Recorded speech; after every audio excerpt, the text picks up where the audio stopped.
Bienvenue dans le parcours audio de la pensée du jour du Top Chrétien. Nous vous invitons à vous installer confortablement et à prendre un temps de pause avec Dieu. Comment dirigez-vous votre vie ? De Nicolas Panza. Ils traversèrent la Galatie phrygienne parce que le Saint-Esprit les avait empêchés d'annoncer la parole dans la province d'Asie. Parvenus près de la Mysie, ils se proposaient d'aller en Bithynie. Mais là encore, l'Esprit de Jésus s'opposa à leur projet. Acte 16, versets 6 à 7. Paul est l'instrument choisi par Dieu pour annoncer l'Évangile aux non-juifs. On trouve les récits de ses voyages missionnaires dans le livre des Actes des Apôtres. C'était un travailleur infatigable. Pour la cause de Christ, il a été jeté en prison, fouetté, lapidé. Il a vu la mort de près. Il a vécu 3 naufrages, a souffert de la faim, de la soif. Il a connu le rejet, les menaces, sans que cela n'entame sa détermination. Rien ne semblait l'arrêter, ni ce qu'il voyait, ni ce qu'il ressentait. Paul n'était pas dirigé par ses sens. On aurait pu dire que rien ne l'arrêtait, mais ce n'était pas le cas. Le passage biblique le montre, si rien ne semblait l'empêcher de poursuivre sa route, ses objectifs, seul le Saint-Esprit le pouvait. Bien des fois, ce sont nos sens qui nous dirigent. Ce que nous pensons, ressentons, voyons, détermine notre itinéraire. Jésus a dit « L'Esprit de vérité vous conduira dans toute la vérité ». Ce que Paul s'apprêtait à faire en Bithynie était peut-être dangereux, mais c'était une bonne chose. Pourtant, le Saint-Esprit l'en a empêché. S'il s'était laissé guider par ses sens, par sa nature humaine, Paul serait allé dans ces contrées, mais il y avait en lui le Saint-Esprit qui le dirigeait. Même si c'était contraire à sa logique, à sa volonté, Paul s'est incliné pour suivre la direction du Saint-Esprit. Vous aussi, si vous avez accepté Dieu dans votre vie, vous êtes né par l'Esprit. Il est en vous, prêt à vous guider sur le chemin de la vie. Paul, dans sa lettre aux Galates, écrit « Si nous vivons par l'Esprit, marchons aussi selon l'Esprit. Ne laissez pas vos sens être votre boussole. Le Saint-Esprit veut être votre guide. »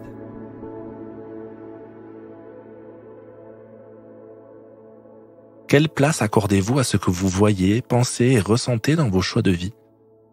Prenez le temps d'écouter ce que Dieu veut vous dire à ce sujet.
Prier, c'est simple.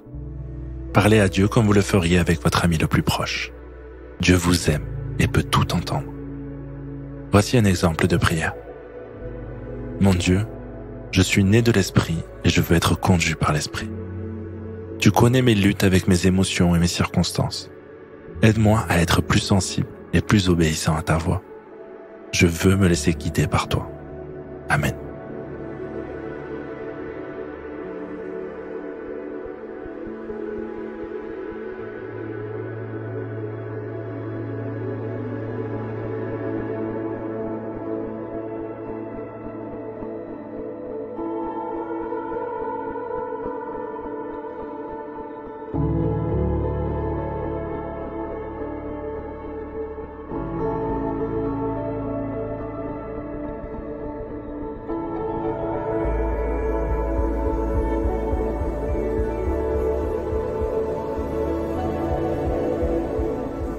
Louer Dieu est une merveilleuse manière de lui exprimer notre reconnaissance.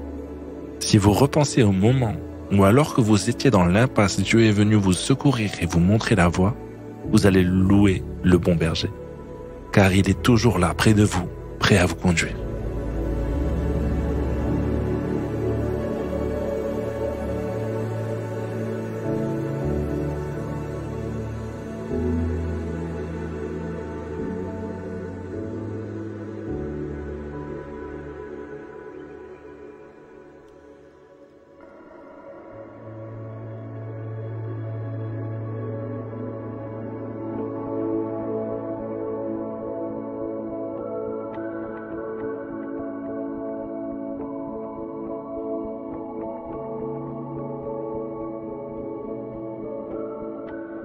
Vous pouvez maintenant réaliser une action concrète. Pour se laisser diriger par le Saint-Esprit, il faut entendre sa voix.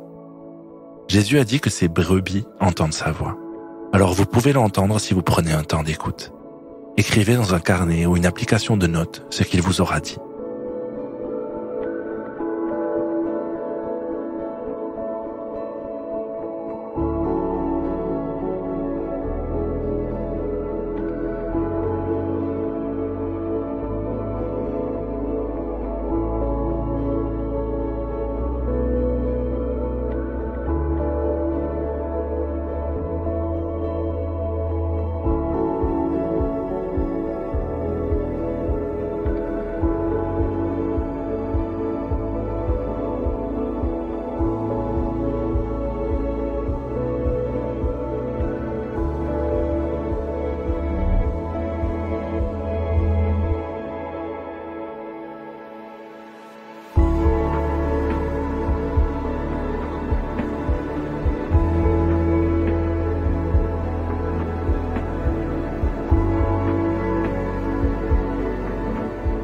Notre parcours du jour se termine. Prions ensemble afin d'honorer notre Dieu. Mon Jésus, je veux te laisser passer devant moi et me conduire encore aujourd'hui. À toi soit le règne, la puissance et la gloire. Amen.